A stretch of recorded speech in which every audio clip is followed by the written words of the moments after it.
now live, right? Is that true?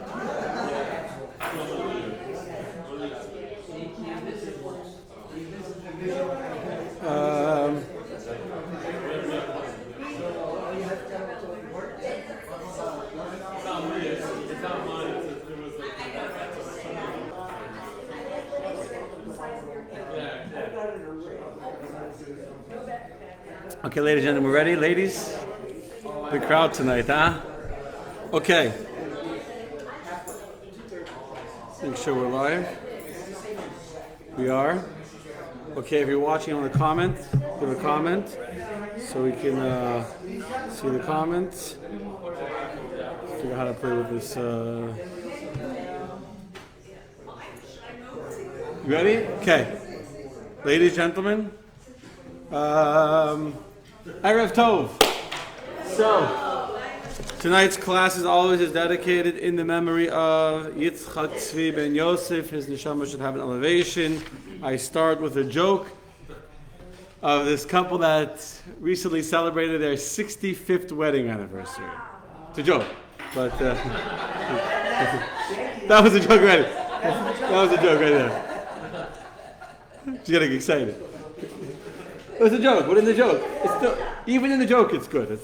So, hi, get all these notifications. So anyway, so they recently celebrated their 65th wedding anniversary, and afterwards, so one of his friends, the neighbor down the hall, said, "Where did you go to celebrate your 65th wedding anniversary?" It was a very, very nice restaurant.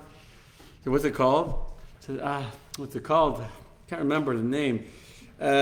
What's it like a flower? The flower, it's a big beautiful flower with like petals on it, and it's red. It can be different colors. It grows in the bush. He's thinking, flowers? A flower that has like many petals. He says, a rose? He says, yeah, Rose. What was the name of the restaurant we went to?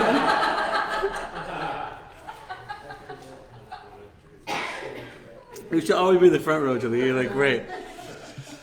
Okay, so today is the yard site of Moshe Rabbeinu. Vivi came in all excited. Zayin Adar, the 7th day of Adar, even though it's Adar Rishon and Adar Sheni, but Zayin Adar tonight, the 7th day of the month of Adar, is the yard site of the most well-known biblical figure in all of Jewish history. In fact, probably of all history of the universe and all biblical history. Who hasn't heard of Moshe? Moses.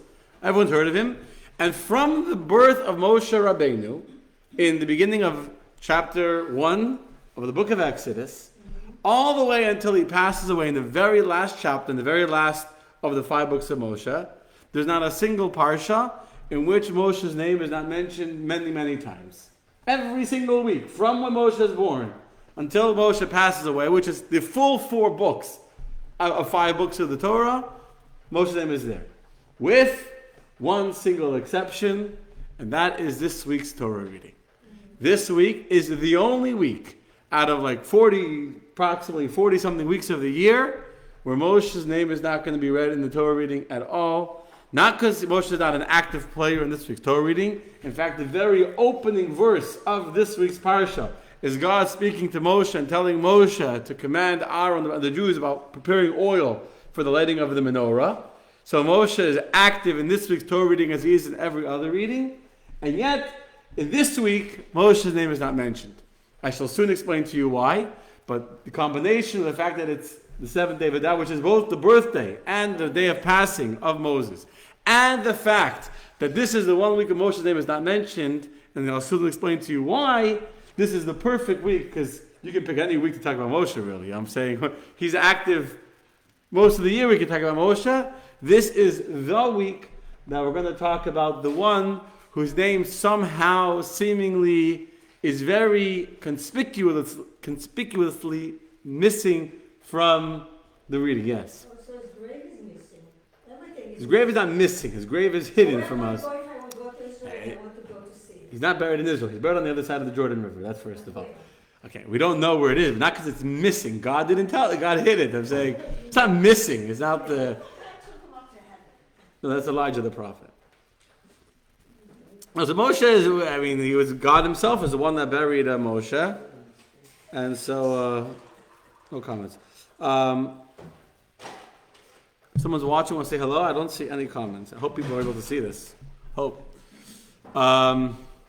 Okay, so anyway, so let's talk about Moshe Rabbeinu. Yes, shall we? And let's try and find, there's a lot to say about him. I'm going to share with you some interesting stories that I imagine some of you have never heard before. But primarily, what's our objective tonight? No, not to talk, our objective is not to talk about Moshe. Our objective of this entire series is me in the Bible. So Moshe is not just a very holy, amazing, wonderful, great person who took us out of Egypt, who redeemed the Jewish people, who gave the Torah. I mean, Moshe did all of that. But if you're trying to find the core of who Moshe is, what defines Moshe?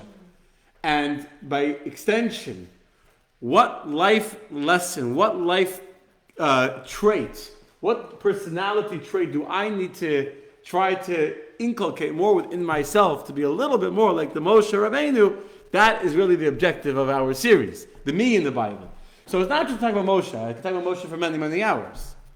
We have to not only hear the story, but see how is his life actually a message for me in the way that I live my life. Yes? Okay, so let's start with the beginning.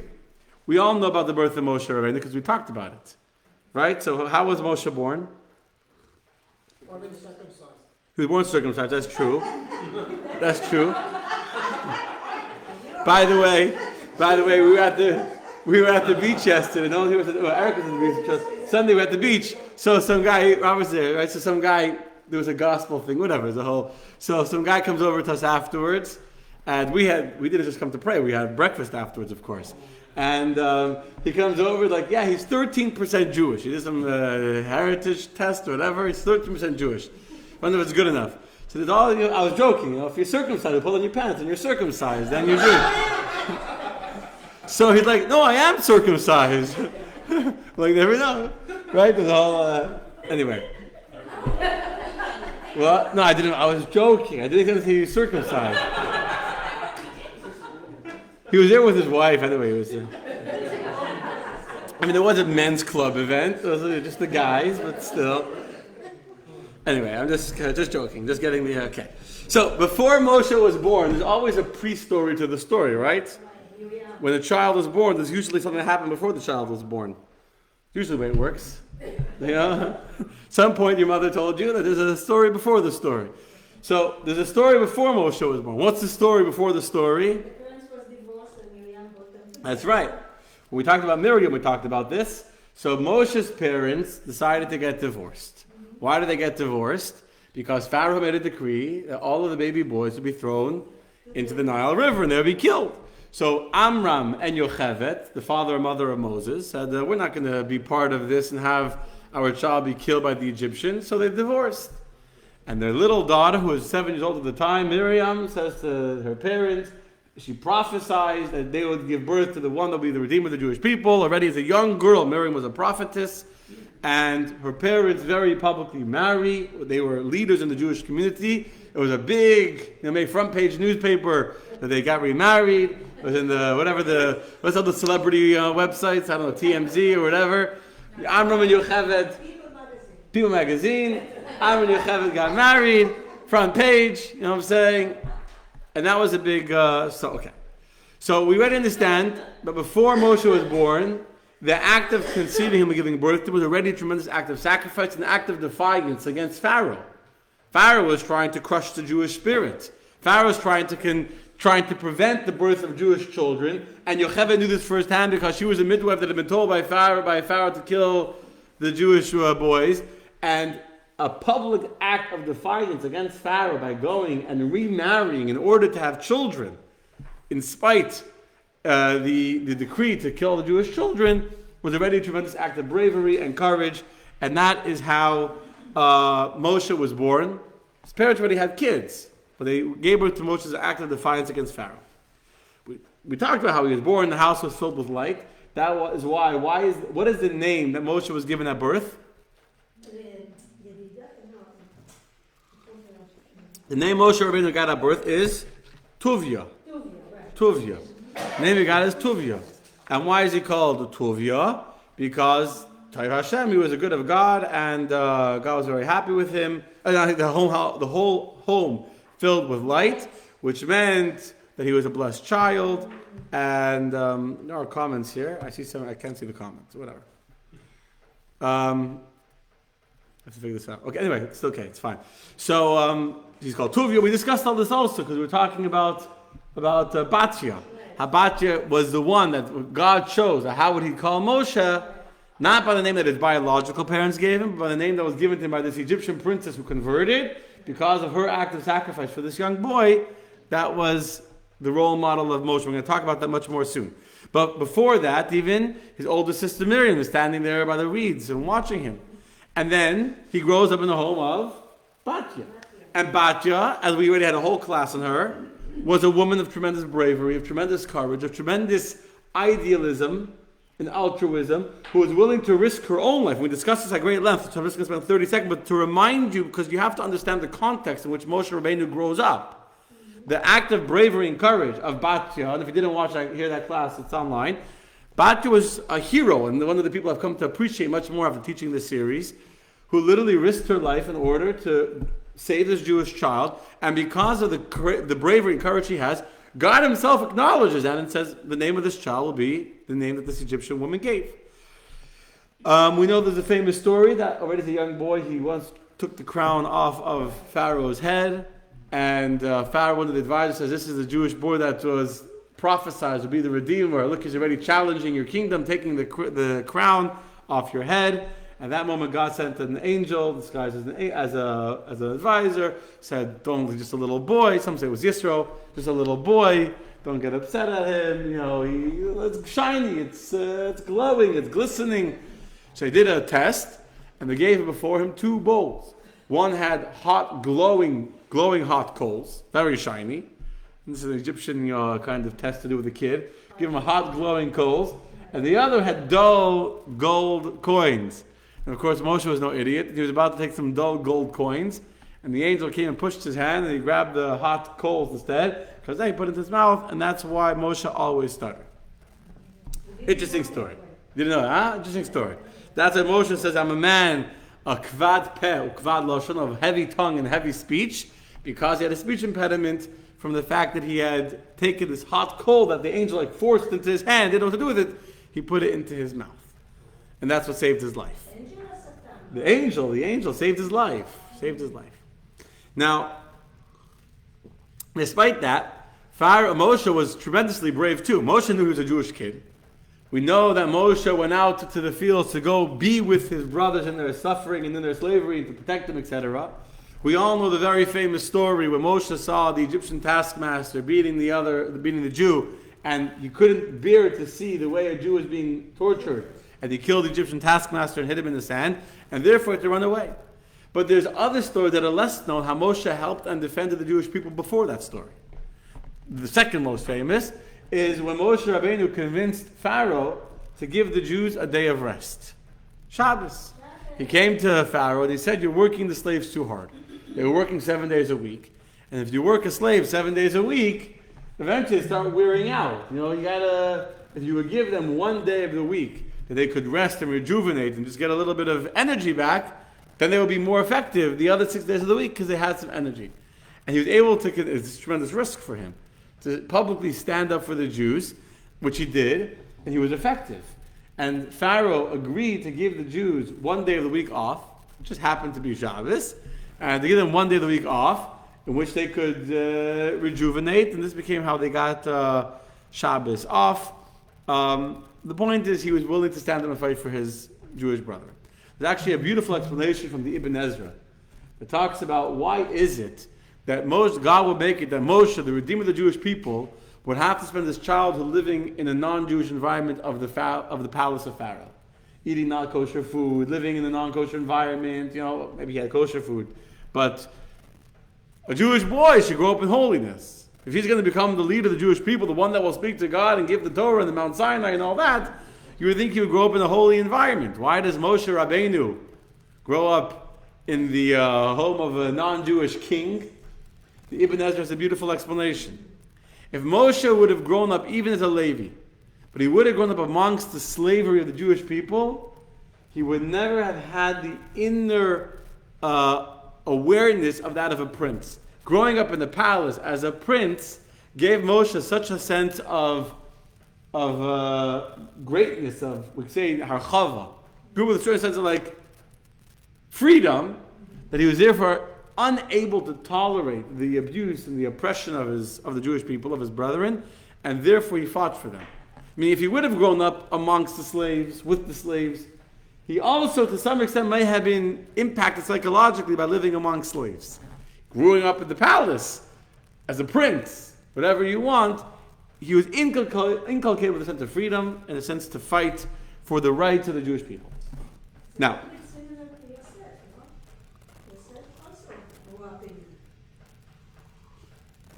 what happens to Moshe after he ran away?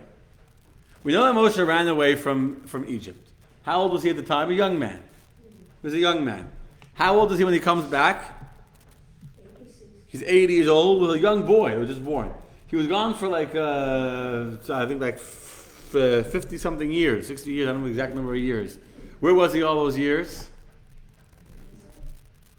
So now I'm going to tell you a fascinating story that most people don't know. So Moshe Medrash tells us, what? When Moshe Rabbeinu, before Yisro, before he comes to Midian, so Moshe Rabbeinu leaves Egypt, he's running away. And he comes to a city in Ethiopia that was under the control of a king called Kinkos. That was his name. Not Kikos, Kinkos. And this king of Ethiopia, he was a king of Ethiopia called Cush. And he was the king of Ethiopia. And he went out to a war. And when he went out, he left Bilam in charge of the government as the interim minister while he was gone. You all know who Bilam was, right? That's the guy who tries to curse the Jewish people. So he goes out. Now, while he's going out to fight war, Bilam, who is not a good man, he tastes the power of being the king. He says, I like being the king. I'm not letting the king come back. So he gathers a group of advisors and etc. around him, and he convinces them to swear loyalty and allegiance to him, and they build up walls on two sides and a moat filled with wild, and to dig the trench filled with poisonous snakes on the other side to block off the city completely, to not allow the king to come back, and he became the new king of Ethiopia. This king comes back from the war. He tries to be back into his town, and guess what happens? He can't get in. He tries sending in soldiers, and they kill their soldiers. They try going up the walls they built around the city. They can't get in. The people from in the city are killing his soldiers. The soldiers of Bilam are killing his soldiers. He tries going through this big trench with all the poisonous snakes, and the poisonous snakes, they kill the soldiers. And Kikos realizes that he has no way of breaching the city, and he starts a 9-year siege against the city of his own town, his own capital. This king is now in siege outside of his capital, trying to get it back from Bilam that has taken it from him. At that time is when Moshe Rabbeinu is traveling. He's running away from Egypt, and he comes and he sees this king in Ethiopia. It's not far from Egypt, in siege around his own city. So Moshe joins this army. He's hanging out with them.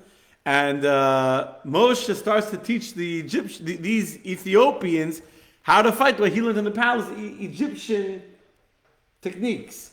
And they right away made him into a general because he was an Egyptian prince. So he became a general in the army of Kinkos, in the Ethiopian army, trying to take back the city.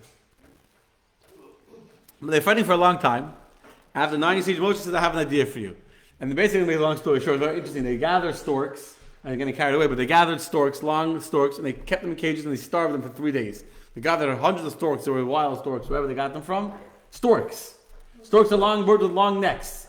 And they a bird with a long neck. A stork. Yeah, the one that carry the babies. Yeah, Chasidah. And they starved them for 3 days. And then they released them all at once into this trench where all the poisonous snakes were. And these storks were so hungry that they gobbled up the snakes and they swallowed the snakes.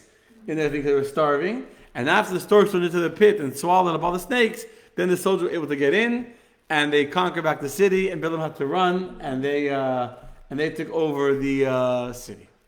So everyone was very appreciative to Moshe. Shortly after that, this king Kinkos died, or during the war when he died. And so they made Moshe to become the new king of Ethiopia. And for the next 40 years, Moshe is actually the king of Cush, of Ethiopia. He's the king of Ethiopia.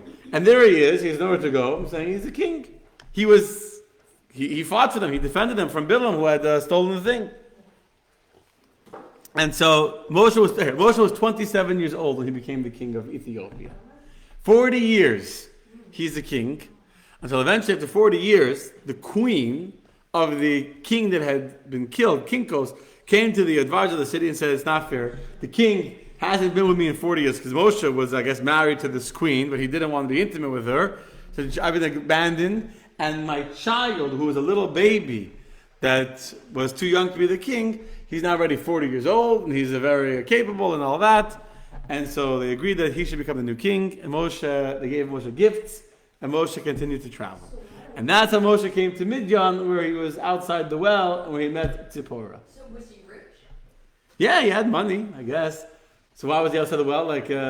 He wasn't homeless. You don't find that Moshe was homeless. He was looking for a wife. He went to the well, we know, because that's how people found their wives, by the well. So Like today, you go to a bar or whatever, you go to a club. So then, yeah. when Aaron and Miriam was talking about Cushit, it was about the queen of Ethiopia? Say what? No. Tzipporah. No. It was Tzipporah. Yeah, but no, yes. Okay. Okay, and I'll tell you another story. I mentioned this already. When he marries, he comes to Tzipporah, whatever. So here we all know what happens by the well. The Midianite shepherds are terrorizing Tzipporah, the daughter of Yisro. Why are they terrorizing her? We talked about last week or 2 weeks ago, because Yisro had publicly rejected all the forms of idol worship. And as a result of that, the people excommunicated him. And because he was excommunicated, no one would even work for him. He didn't have any sons. And therefore his daughters had to go and be the shepherds. And everyone would harass her and give her a hard time. And this day Moshe sees this Midianite girl being oppressed and being harassed, being bullied. And Moshe is a fighter for the oppressed. Moshe can't be quiet. You think as a guest in town he would be quiet and not make trouble. But he was a king in his nature. And so immediately he grew up as a prince. He was a king for 40 years. He goes to fight for her defense. He chases away all the shepherds that were terrorizing her. He himself waters the sheep. And she comes home early. And Yosef says, why didn't you bring him home? So now I told you the story. Actually, I did tell you. So when we talked about Yisro had in his backyard a stick. Right? I told you this. And the stick was that Yisro took from Yosef, that he got from his father, that Moshe pulled out of the ground. Hence the myth of King Arthur pulling the sword out of the stone. And Moshe marries Tzipporah. Anyway, that's all one dimension of Moshe. Now we have a story that Moshe one day is with the sheep. And Moshe loved to be a shepherd. He cared about the sheep the same way he cared about running the whole country. He cared for each and every sheep. One day, one of the sheep runs away. And Moshe runs after the sheep. For 3 days he runs deep into the wilderness. Until the sheep goes to a river far, far away in the oasis. And is drinking. And Moshe says, little shepsela, little sheep, you must be so tired from running so far to get water. Come, let me carry you back to the flock. And most shepherds would give a good whipping to the sheep that made them run so far to go chase the sheep. And Moshe is so full of compassion, he says, look at you, my poor little sheep, you ran so far to go get water. I feel so bad for you. See his compassion, I'm going to carry you back to the flock. At that moment, God sees the way Moshe is lovingly carrying the sheep back to the rest of the flock that he ran away from. And God says that if this is the way Moshe can have so much care for each and every one of the sheep of his flock, how much more so I can trust him to have so much care for each and every one of the sheep of my flock. We are considered the flock of God. He'll be a worthy shepherd to take care of my sheep. And that is when we come to the story of the burning bush. What's the story of the burning bush? In 13 seconds, I don't know if it's the 13. God says to Moshe, I am choosing you, of all of the people in the world, of all the Jews, I am choosing you to be the one, to be the redeemer of the Jewish people, to be the one to destroy Pharaoh, to take the Jews out of Egypt, to be the one to stand here on this mountain, on Mount Sinai, where I will give the Jewish people the Torah. Now today, people are running for years, and they spend millions and millions and billions of dollars to be elected into office and to get power. And everyone runs around saying, vote for me, I'm the best, I'm the smartest, I have the answer to all your problems. And Moshe Rabbeinu is the exact opposite. Not only is Moshe Rabbeinu not looking for the job, Moshe says to God, no thank you. I'm very happy being a shepherd. I'm doing a good job with my sheep. I enjoy the peace and the solitude. I'm not capable. I stutter. I stumble. Who am I? Pharaoh won't believe me. The Jews won't believe me. For 7 days they argue. For 7 days, God is trying to convince Moshe Rabbeinu to be his personally hand-picked, chosen representative, to be the one who will take the Jewish people out of Egypt, to be the one to stand on Mount Sinai and give the Torah. And for 7 days, Moshe has all these excuses, well, I'm not capable. And finally, what happens at the very end of 7 days? God says to Moshe, you're going. You're going. I'm not going to go through the whole dialogue there. You go to fascinating dialogue. The back and the forth, the back and the forth. And finally, Hashem says to Moshe, you're going. And how does Moshe Rabbeinu respond? Look at your papers, text number 1. This is from chapter 4 of the book of Exodus. Were the papers passed out? You can share. What does he say? Vayomer bi Adonai. He says, I beseech you, O Lord, shlachna biyad tishlach. Please send with whom you would send. What does it mean with whom you would send? Rashi tells us, with whom you are accustomed to sending, that is Aaron. I don't want the job to send Aaron. And then Rashi brings another explanation. Send with someone else. Who's the someone else? Send the one for whom you wish to send, for I am not destined to bring them into the land of Israel and to be their redeemer in the future. Yes, you have many, many other representatives who are capable of being the one to save him. What? You know what the word shlachna means? The numerical value of shlachna? Shlachna is 89. Yes? And what's the numerical value of the word Mashiach? 388 actually. It's one that you say with the kilo, the word itself counts as one, so it comes 389. So the numerical value of Shlachna is Mashiach. Rashi is telling us over here, the commentaries explain, what is Moshe saying to God? Moshe says to God, I understand you want to make me the superhero. I understand you want to make me the one who will be the redeemer of the Jewish people. I don't want it, not only because I don't feel like I'm capable, and I don't feel qualified, and I'm humble, and Shlach na biyad tishlach, don't send me, because I am not the final redeemer of the Jewish people.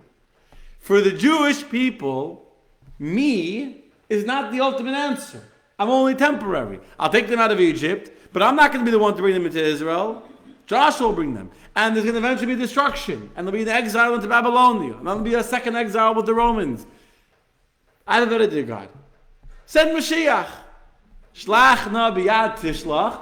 Forget this whole drama. Send Mashiach. I'm not destined to bring them into the land of Israel to be their redeemer. La'asid in the future with Mashiach. So, yes, for me, it would be better that I should be chosen. I'll go down in history as the redeemer of the Jewish people. But what will the Jews gain? For the sake of the Jewish people, shlach na biyad tishlach. Send in the hands of the one you want to send, leave me out of it. That's when God gets very angry at Moshe, and he has to go, and he has no choice. God says, you're going like it or not. But here, in some ways, this line of the entire dialogue, of the entire burning bush story, which is a 7-day story, perhaps the most powerful line of the whole story is when Moshe says to God, Shlachna biyad tishlach. It's very, very famous words. Not because I don't want, not because I want to be a shepherd. It's because I know that for the Jewish people, this is not the ultimate answer for them. It's not the ultimate answer. What? You argue with God, yeah. Understand? Ultimate humility. But besides for the humility, we'll talk about his humility in a second. I want to bring out a different point. Moshe is like, if it's about me, most of us, when we have an opportunity, what do we immediately think about? What's in it for me, right? Is it good for me or bad for me? How will I gain? Moshe Rabbeinu doesn't think that way. He doesn't say, if it's for me, of course, I should take it. It's a good opportunity. I hear God pays well. You know what I'm saying? It's a good career. It's good on the resume. The resume. He was king in Ethiopia, check. Redeeming the Jewish people. It's good on the resume. It's good for the shidduch. I don't know. But he's not worried about what's good for him. What does Moshe care about? What's good for the Jewish people?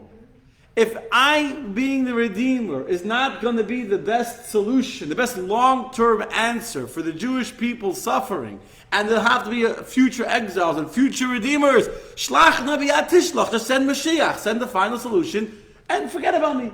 No one in history will ever know me, I'll never be known, I'll never be anybody, I don't care. It's not about me. It's not about me. Now, as Moshe mentioned, this is connected to the humility of Moshe. We know that Moshe was the most humble of all men. How do we know that Moshe was so humble? If you look at the way Moshe behaves, besides the story of the burning bush, Moshe is a pretty outspoken. He fights with Pharaoh, he fights with the Dasan Avirim, he fights with God. We'll talk about that soon with the golden calf. Moshe is not shy or a pushover by any stretch of the imagination. However, we have an amazing story when Moshe Rabbeinu hears that the Jews, that 2 of the 72 elders that have been chosen to represent the Jewish people are prophesying in the camp that Moshe will die and Joshua will be the one to lead the Jews into Israel. And Joshua says to him, destroy them, they're prophesying. And Moshe says, if only all the Jews would be prophets. Moshe's sister, Miriam, hears that these people are prophesying. So she starts speaking Lashon Hara to her brother Aaron about the fact that when Moshe became a prophet, he separated from his wife Tzipporah on the command of God. And she starts to speak about how these prophets are now also separate from their wives, etc. And God gets very, very angry at Miriam for speaking bad about Moshe. And God himself appears before them at that moment. And Miriam and Aaron are not ritually pure, they're panicking. And then God himself goes on to explain why Moshe is the most deserving and most, he says, in my whole house, I've skipped a verse, I actually meant to put 2 verses here. He says in chapter 2, it's not in chapter 4, it's a mistake. It's in text or whatever. But he says, God says about Moshe, text number 2, that Moshe is Anav Ma'id, which means that Moshe is exceedingly humble, more so than any person on the face of the earth.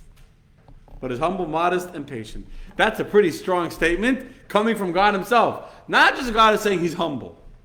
God says he is the most humble man of any person on the face of the earth. What does it mean to be the most humble man of any person on the entire face of the earth? What does that mean? What does it mean to be so humble, the most humble of all people? So this is discussed at great length, and I've talked about this in classes before, but the point, it's important, we're going to say now, is Moshe recognized, Moshe's humility was not that he doubted his ability. He was not someone that had any kind of doubt about what they could accomplish and what kind of impact they could have in the world. Moshe was very self-confident, very self-aware, and very self-confident. But never for a moment did Moshe ever feel that what I am able to accomplish in any way, shape, or form is because of me. The only reason why I am who I am is because of the gifts that God has bestowed upon me. And if someone else would have those same gifts, that person maybe would do even more than me. And therefore, Moshe was the most humble of any person on the face of the earth, because he found if any single person in the world would be given the gifts that God gave me, and if they would have been the one that God would have chosen to be his Redeemer, they could have been better than me. So any person on the face of the earth could have been the shmata, whatever, low life. But if God would have chosen them, they could have been greater than me. That's how Moshe felt to any single person. Understand? It's an amazing, amazing way of looking at life.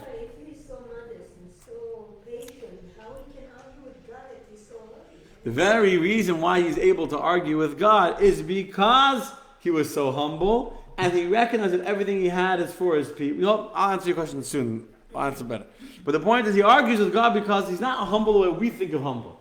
We think humble means I'm afraid to speak up. That's how we would translate. You're translating humble. A person's humble, they're meek. They're afraid to assert themselves. Moshe wasn't afraid to assert himself and to stand up for what was right. Moshe is willing to take on anybody. He'll take on the shepherd, he'll take on the kings, he'll take on Bilam, he'll take on the army, he'll take on God, he'll take them all on. So he's not humble in the American definition of humble. He's humble in his level of self-aggrandizement or a feeling of self-gratification for what he had accomplished. So meaning, I want to be clear on this. Moshe is very ambitious and very driven and very talented, and he's aware of his talents and he's aware of what he can accomplish. But he never says, well, look at me, I worked so hard and I did this. Everything that he was able to accomplish only because God gave him a gift. And why did God give him a gift? Why did God give him the gift? So that Moshe should be great? To help for the Jewish people. Here's the vart. Here's the thought. I have a gift from God. So I'm great because I have a gift. So I recognize that it's from God. Right? I recognize it's from God. And I recognize that if I was given this gift, I need to work with my gift and utilize it. But there's still a certain feeling of, well, I'm still a great guy. You know what I'm saying? Look what I did. To Moshe, there was never a moment where Moshe said, I did anything. Everything I have, I'm more humble than any person on the face of the earth because any person could have become me because God could have chosen any person to take the Jewish people out of Egypt and to give the Torah. So the fact that I was chosen to give the Torah is not because I was chosen, it's because I was chosen for the Jewish people. So my whole existence is for them. Understand? This is going to be very important for the next point of tonight, the most important point of tonight's lesson, which is that Moshe's greatness and Moshe's existence and Moshe's sense of self begins on a total lack of sense of self. The ultimate, most humble man that exists in the world is Moshe. Because Moshe recognizes that everything I have, and I have a lot, but everything I have is for the Jewish people. It's given to me for someone else. So, for example, you think when a banker, let's give you an example, a person in the bank, right, and they're a teller, and they held, I don't know how in the course of the day, $100,000. Do they feel like a rich person because they held $100,000 in their hand? No. Why? Right, you were a teller, right? You worked in the bank, right? So how much money do you hold in your hand? You can hold tens of thousands of dollars at a time.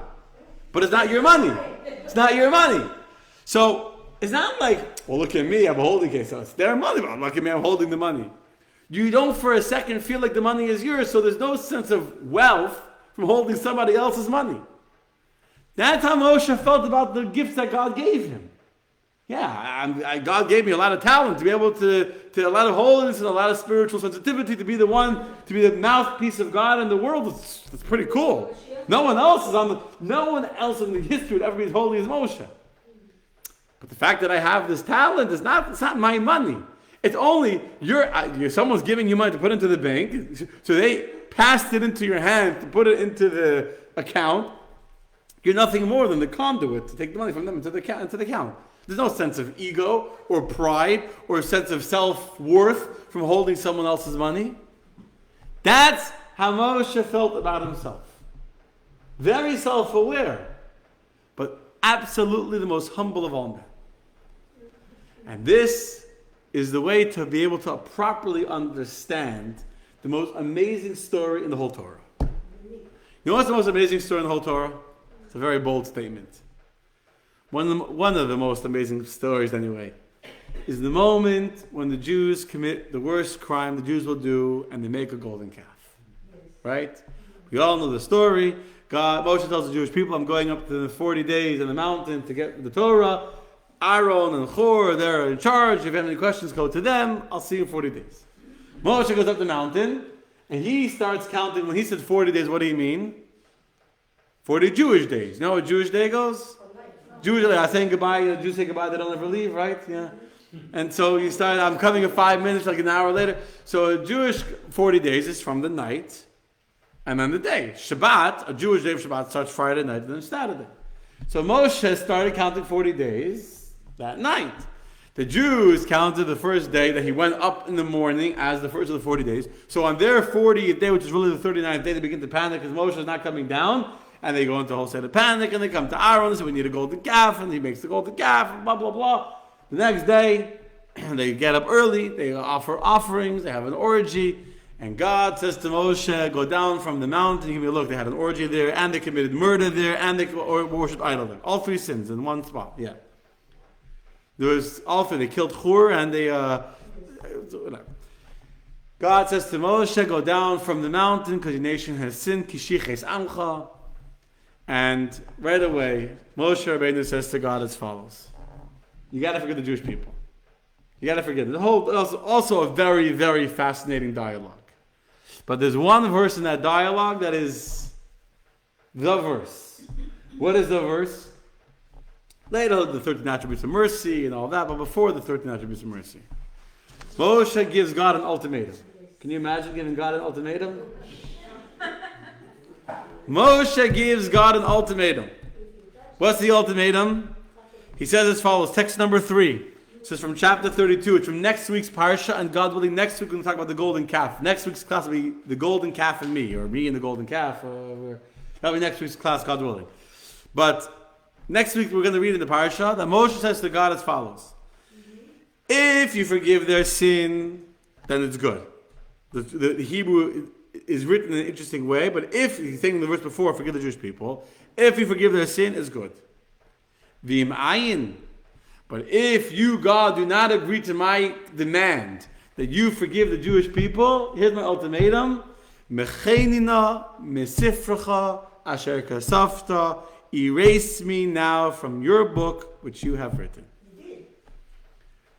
Moshe Rabbeinu is saying to God, I understand that the greatest thing that ever happened to me is to be chosen as the one to give the Torah to the Jewish people. That is the greatest thing that would happen not only to me, but to any human being in the entire course of human history. Right? That any human being ever in the course of history experienced standing up on Mount Sinai as God gave the Torah and repeating the 8 of the 10 commandments. No one else in history ever got to the level of Moshe. And yet Moshe says to God as follows: everything you gave to me, I don't want it. God even said to Moshe, go down from the mountain, I'm going to destroy the nation, and I'm going to start a new nation from you. So Moshe's life is not in danger. In fact, God is promising to make Moshe the new Abraham, the new Avraham Avinu. So you'll be the beginning of a new nation, without all the mess ups. You'll be the version 2.0. You'll be a better version of the Jewish people. And yet, Moshe says to God, I don't accept any new nation. Because not if it's about me, think about it, if it's about me and my talents and my place in history and what I'll gain out of this, sure, they're sinners, they're a bunch of nudniks, they already complained since I took them out of Egypt. It's only been 49 days, now it's 49 days plus 40, and they've complained about no water, and they complained about the bread, and they've, all the problems they had already. I'll start over, I'll be the hero, and we'll start over.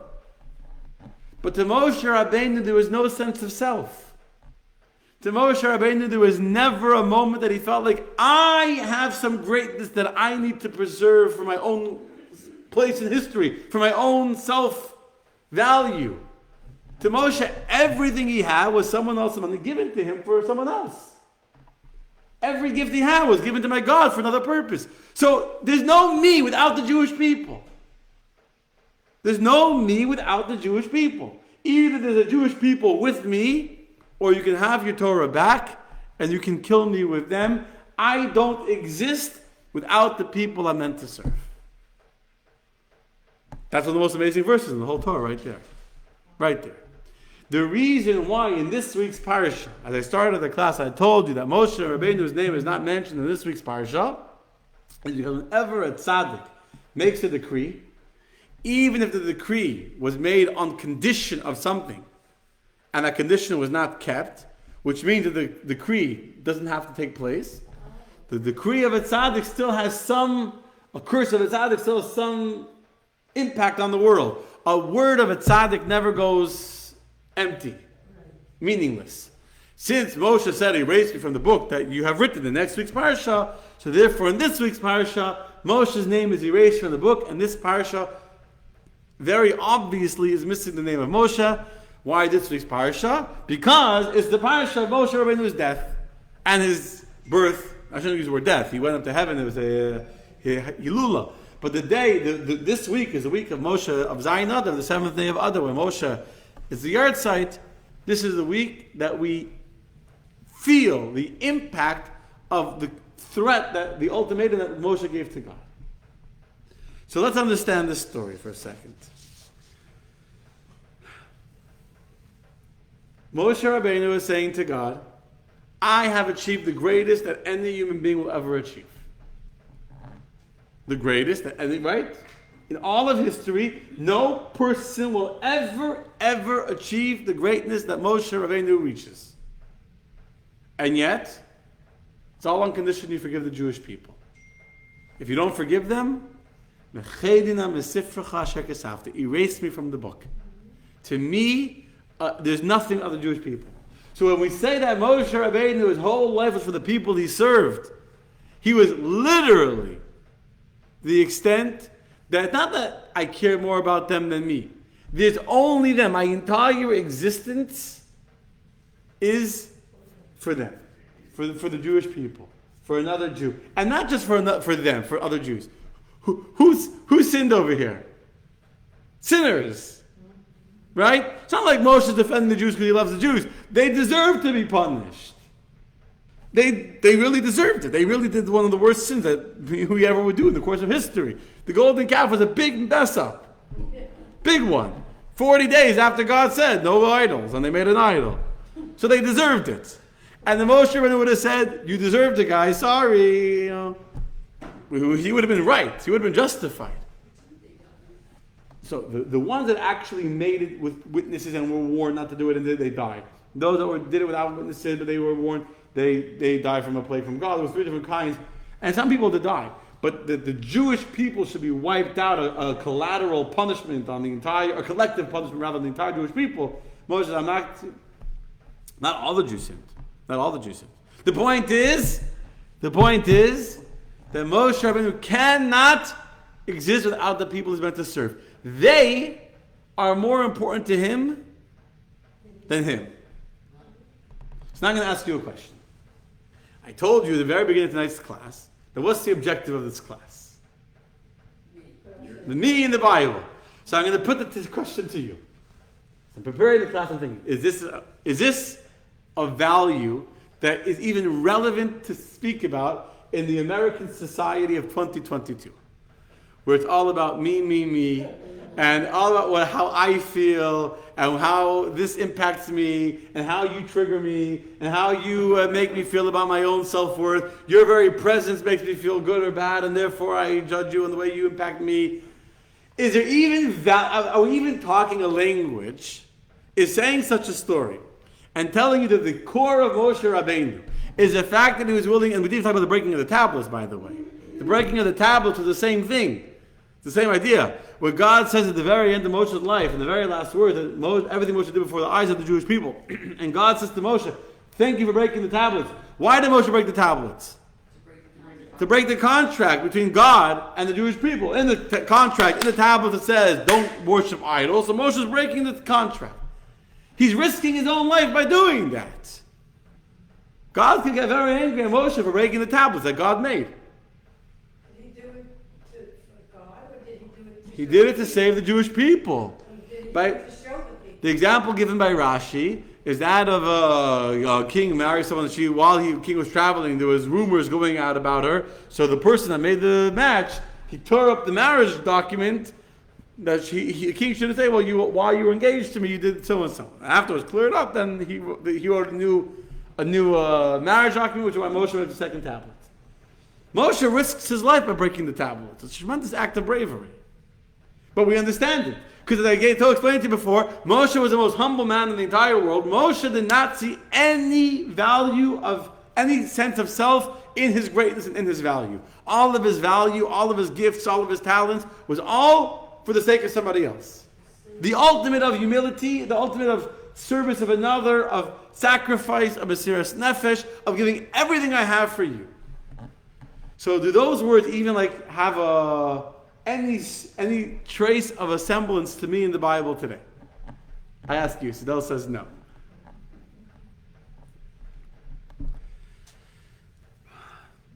So there's several answers, several perspectives here. First of all, it's important to know what the values of Torah, even if they seem completely out of our reach, right? The Tanya tells us that we should learn about the level of a tzaddik, even though most of us will never become a tzaddik. We can never achieve that level. But you have to know where you're going to. If you don't have a goal somewhere far out, high up, at the end of the day, we need to know that our objective in life, God didn't create us in the universe for the sake of being about me, and how I feel better about I. But there has to be, I was given gifts to help you and to care for you and to actually prioritize you over me. In my community, in the Chabad community, we grew up with this. Meaning, when in yeshiva, the Farbrengens, we hear stories of the Hasidim in Russia who would literally sacrifice everything that they had for somebody else. So, yes, growing up, not in American culture, but growing up in a Hasidic culture, in a very, very different culture than the American culture. But growing up in the Hasidic culture, there was a tremendous focus on the Mesiras Nefesh, on the sacrifice that's required of a Jew, and especially of a Hasid, to be willing to sacrifice for others. And I so many stories that we learned and absorbed of giving everything we have for others. Hence Chabad Shluchim, who literally move out all over the world, who give everything they have for others. But besides for that, in the Hasidic culture, the stories of the sacrifice of the Jews in Russia and how they're willing to give everything, how the 10 Hasidim signed in blood with the previous rabbis that they would literally give their lives to keep the Jewish underground alive. Besides for those stories, besides for the sacrifice of being a Chabad rabbi, most of us sitting in this room that have had children have actually lived that. When you have a child, what have you done? You prioritize the life of somebody else over your own. And how much do you sacrifice for your child? Should have said it actually in the question. How much do you sacrifice for your child? 100%. Where there's no life without my child. Where I give everything that I have. Those don't know if you're giving a look. Where I give everything I have for my child. And so even though it costs me a lot of money, and even though I can't sleep and I can't go on vacation, I'm tired, I want to eat, I want to do this, whatever it is you want to do, from small little things to big things, and everything in between.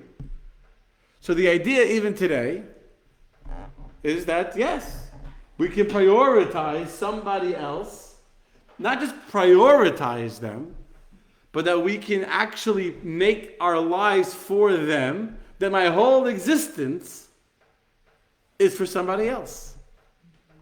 So the truth is that Moshe Rabbeinu is not so absolutely far-fetched. It's still very far-fetched. And yes, there's a bigger and bigger culture in America today where we don't need to have kids because I'll have a pet that will gratify my need. It's a sad truth of American reality that will just fulfill our emotional human need to love and to nurture by loving this pet when we're in the mood of being loving. And when we're in the mood of not being loving, we'll put the pet into a cage and go hang out with our friends or do whatever we want. Or put him in some doggy thing for a week and go on the cruise. You can't do that with a kid, right? You can't just drop them off in a... I mean, sadly, America's forgotten this value. So we have to talk about it. But the question is still there. So is Moshe a person that we can relate to? That I can find myself, can I find me in the Bible? From Moshe Rabbeinu, let's go see the comments here. From Moshe Rabbeinu, in the way that he lives his life, in the way that he lived for other people. Is me in the Bible, is Moshe someone that we can say about him me in the Bible? For those of you on Facebook, you can comment. I see it over here. I just happen to see it now. Comments. Is this a topic that can resonate in America, in the society of I, where it's all about how I feel and what I want and how you make me feel, and where if I don't like you and I don't agree with every single thing you say, and if you trigger me to certain thing, then you deserve to be canceled and excommunicated and beaten up and whatever, and it's all about self-gratitude and self-gratification and self-awareness and self-protection and what's in it for me. That's the way we think in America. And by the way, sometimes you do need to protect yourself. It's not like sometimes you do need to have boundaries. Sometimes you need to be protected and you do need to You can't always live for somebody else because it could be very unhealthy and that be very detrimental in the long term. So, but is there value to even recognizing that this is the way we need to live? That our first thought has to be for those that are around us? There's value. It's not just value. Moshe Rabbeinu didn't want it either. Let's go back to the burning bush. Moshe Rabbeinu didn't want to be the leader of the Jewish people. He didn't want that responsibility. There wasn't a moment when Moshe was willing to not become responsible for the Jewish people. But yet once Moshe recognized that this was his divine given responsibility, at that moment he realized, this is my job, then everything that God gives me is for my job. When you go to work and your employer gives you a computer, not because they want you to have a computer to have fun with, and also if you're bored, you can do some work. The computer is not your computer. Like the example of the teller in the bank, the money in the teller's hand is not the person's money. It's not your money. And when you go to work in the office and you're holding a computer, or you're holding a phone, or you're holding whatever, it's not your phone. So the fact that God gave me a phone, or God gave me money, or gave me a talent, or gave me an ability to smile, or ability to help someone, or every one of us, whatever we have, everything we have, the way Moshe viewed it was, it's not me. God gave me money because I need to help other people. It's not my money that I'm being kind and giving. It's God's money that He entrusted to me as a banker. It's not my talent. It's not my charisma. It's God's talent that's in loan within me. That's where God parked it. I'm the bank that God chose to invest in. But I'm just His banker. And so is there value to recognizing, to be humble like Moshe, and to recognize the fact that we have what we have is not because it's meant for us to be us, but because God is trusting us to be His bankers? Very much so. Very much so. It's a hard message to sell in America, but this is the most important message to sell in America. To recognize that we don't exist for our own sake.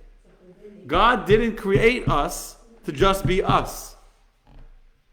God created us for what we will do with the gifts that God gave us in the world. That's why He's trusting of what He gave us.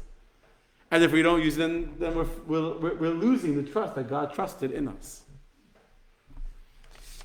We're going to end with a very amazing story. Okay? There's actually a video of it. I didn't have time to look for it. It was shown at a convention. But I know the story, so I'll show you the story in my own words. 2013, there is a Chabad couple, a Shliach and a Shlucha, Chesky and Chani Lifshitz, who are the Shluchim in Kathmandu, Nepal. Pretty famous. Kathmandu. It's in Nepal. Now, I was never in Nepal. I was in India. My brother Shloim was in Nepal. It's an amazing place. And they host the largest Seder in the world, because when you climb Mount Everest, it's by, I forgot the name of the base city, but Nepal is by Mount Everest. So if you want to climb Mount Everest, you got to climb it in the spring. That's because the winter is too cold. So you start, so the season in Nepal is Pesach time, in the spring when the snows have melted and the mountain is doable before it gets too hot and too impossible once the summer kicks in. So that's the time of year when thousands and thousands of Israeli backpackers and other people too come to Kathmandu. That's the time. And they have the largest, there are a few thousand people at their Seder. It's an amazing operation.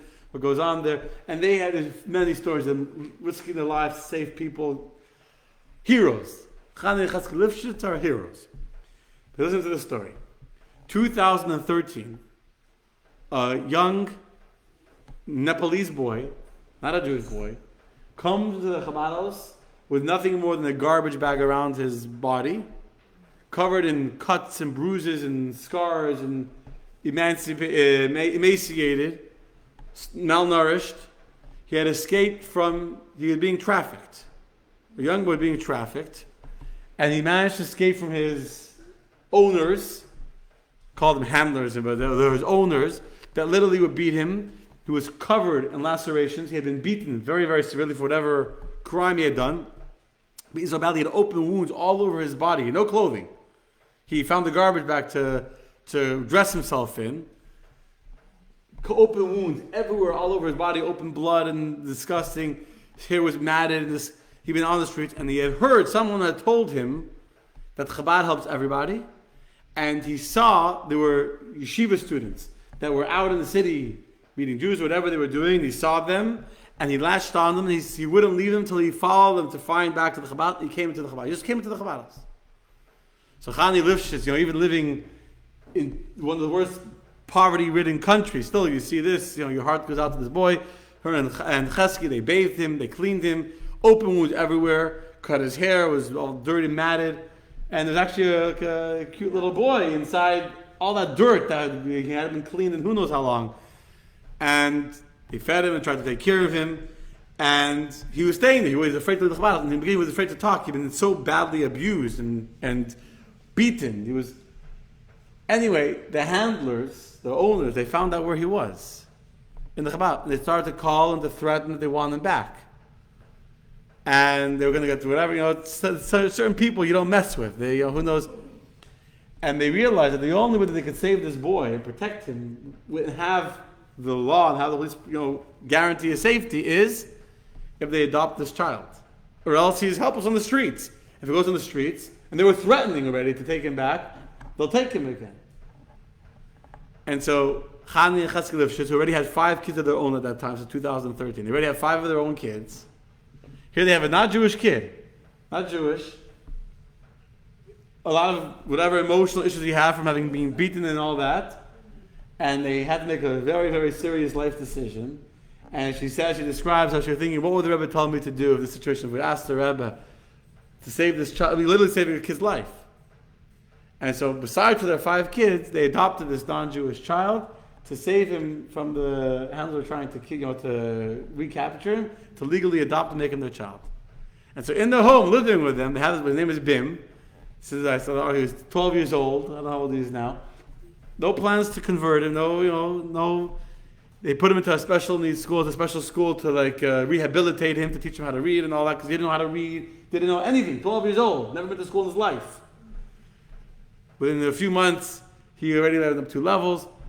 And this is a story of shluchim, who every shliach puts others before themselves and dedicates their life to serving the community and to being there for others. But here's a story that even I, the shliach, am blown away by the level of saying, this kid just walked into our home. He just walked in with nothing but a garbage bag and open wounds and scars and bruises and cuts. And that we have an opportunity. Why do we have a home? Why do we have whatever we have? It's not for us. It's not for just my family, what's convenient for me. If I recognize that everything that I have is given to me by God for the purpose of others, it's not for me. What I have, I'm most humble of all people in the world because I exist for everyone else. Then when God gives us a responsibility, I don't have to run around the streets looking for people to just give everything I have. But when God puts someone into our jurisdiction, into our circle of influence, and God says, this person is going to become your responsibility. For Moshe, it was a whole Jewish people. That's why he was a Rebbe, the Rosh B'nai Yisrael. He was the head of the whole Jewish people. But for each one of us, every one of us are given the people that become our responsibility. First and foremost, our children, obviously, people around us, people in our influence, people in our community, to recognize that they're in my circle because God has said to me that I am going to be, everything I have is for them. And that's the story of Moshe and the way we can find ourselves in the story of Moshe in the Bible. Any comments, any questions? What? Speechless. Okay, speechless. Baruch Hashem. Yeah, I think now, if this is 2013, I found the story is 2013, so now he's already an adult, he's 18, and I'm saying and she said clearly, they weren't planning to convert him, he was in a not-Jewish school, but they saved his life. They saved him from his handlers, and to make him, to give him the chance of having a future, to go to school, to receive an education, to learn how to read, to learn how to emotionally feel like a normal human being and not just like a piece of property owned by evil creatures. Yeah. Beautiful. Okay. Next week, same time, same place. The plan as of now on our schedule is next we're going to talk about the golden calf. The me and the golden calf. It's called the golden calf and me? Yeah, well, that's about, we can wait to all everything. Just have to think how it. Okay.